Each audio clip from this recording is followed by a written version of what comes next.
Mayor प्रथम mayor Aruna Shankar आज मोदी जी को यानी भारत के श्री राम को, जैसे कि लोग कहते हैं श्री राम दिया आपने, रामचंद्र जी की प्रतिमा दी आपने, वो पल विभोर करने वाला था।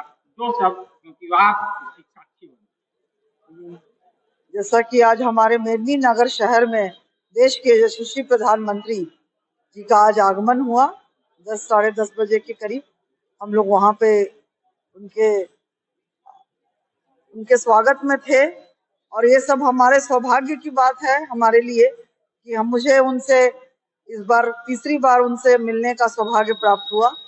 और जैसा कि जो उन्होंने कहा था, जिस चीज की भी उन्होंने अपने आने वाले समय में बीते समय में 10 सालों में कहा था कि हम कश्मीर से 307 हटाएंगे और राम राज्य की स्थापना अयोध्या में राम को स्थापित करेंगे जहाँ उनका जन्म हुआ था। तो ये सब जो उन्होंने कर दिखाया और इस सब से पूरे भारतवासी जो हैं, जिस तरह उन्होंने अभी G20 की भी, जिस तरह से हमारे देश में पूरे G20 के भी उन्होंने मतलब मेजबानी की, तो ये सब भी एक गौरव का पल हमारे यशस्वी प्रधानमंत्री जी ने हमको दिखाया। आज उनके किए हुए कार्यों से पूरा देश जो है गौरवान्वित हो रहा है, उसमें खुशी की लहर है। और बहुत सारे ऐसे कार्य जो हैं जो अभी उनको करना है और देश के महिलाओं के लिए, युवाओं के लिए, वृद्धों के लिए, तो बच्चियों के लिए बहुत सारे ऐसे कार्य जो उनको करना है। और आने वाले समय में जो उनकी आस्था, हमारी आस्था उन पर जो बढ़ी है, तो आने वाले समय में यहाँ के हमारे पालामू संसदीय क्षेत्र के सांसद माननीय BD राम जी, मतलब जैसे कि आपने वहां भी सुना कि कितना तारीफ वो किए सांसद की, DGP होते हुए कितना सरल स्वभाव के हैं। और जिस तरह का एक पढ़ा लिखा आदमी जो होता है, वो केंद्र की जो चीजें हैं उसको, विकास के कार्यों को कर रहे हैं और उससे वो प्रभावित हैं हमारे सांसद जी से। जैसा कि उन्होंने कहा कि देश को उनकी जरूरत है। और आज लगातार एक सप्ताह से मोदी जी के निमंत्रण का आमंत्रण पूरे मेदिनीनगर को दिया और आज जो भीड़ उमड़ी, कैसा लग रहा है? जो थकान थी वो दूर हुई या नहीं? कोई थकान नहीं है, उत्साह है। अब कहीं भी कोई थकान, किसी भी कार्यकर्ता, चाहे आप हो, हम हैं, सब मोदी जी के लिए उत्साहित है। और ये जो निमंत्रण है उसमें वो रुझान दिख रहा था कि इस गर्मी में भी लोग हजारों की संख्या में अलग अलग विधानसभा से लोग वहां जमा हुए, उनकी बातों को सुनना चाह रहे हैं। मैं अपने नगर वासियों की भी बहुत आभारी हूँ, सारे इस गर्मी में उस आमंत्रण को स्वीकार करके अपने यशस्वी प्रधानमंत्री जी के बातों को सुनने के लिए गए।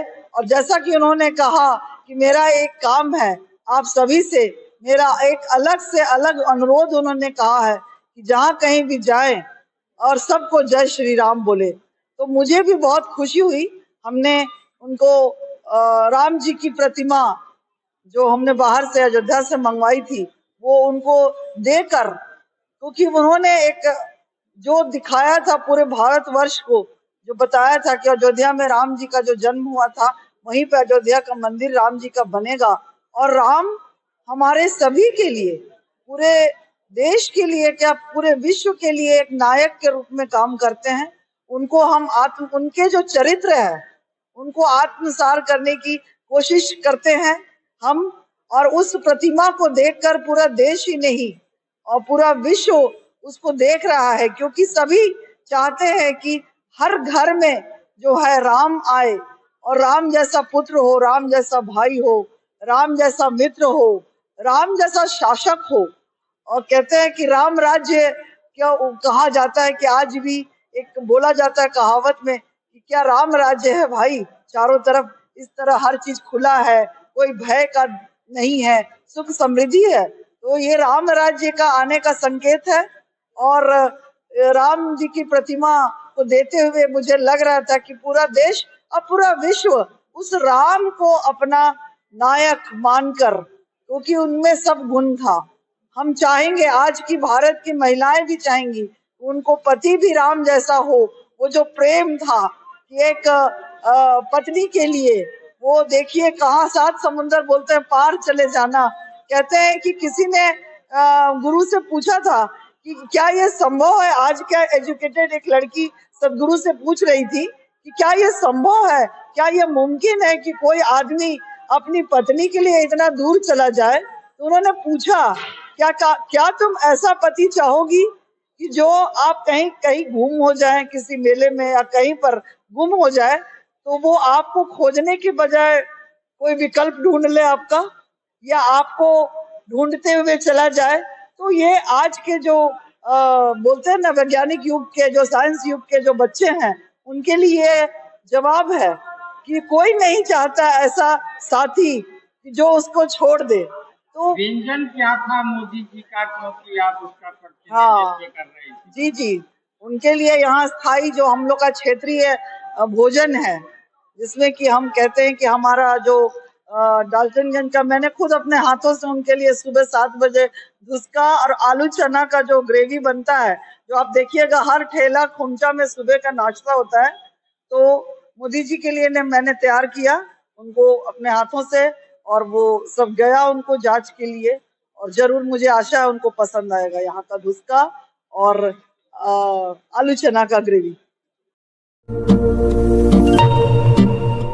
जब लोग कहते थे सोने के आभूषण में कभी पारदर्शिता नहीं हो सकती, लेकिन आज 100% वापसी का भरोसा सोना महल से ले रहे हैं। हमने करके दिखाया। लोगों को विश्वास नहीं था कि सोने चांदी के आभूषण कभी EMI पर ले सकते हैं, लेकिन आज हमारे सभी ब्रांच में लोग अपने मनपसंद जेवर EMI पर ले रहे हैं। हमने करके दिखाया। असंभव वाली चीज, सोने के आभूषण की बुकिंग के बाद अगर भाव कम हो जाते हैं तो ज्वेलर्स कम हुआ भाव देने से घबराते थे, लेकिन आज सोना महल से लोग अपने गहने की बुकिंग के बाद भाव कम होने पर कम हुआ रेट ही ले रहे हैं। हमने करके दिखाया। जब लोग डायमंड ज्वेलरी ज्यादा दाम सोचकर नहीं ले पाते थे, आज हमारे शोरूम में 6,000 रुपए से शुरू डायमंड प्रोडक्ट ले रहे हैं। हर घर में हमारे डायमंड ज्वेलरी को काफी पसंद किया जा रहा है।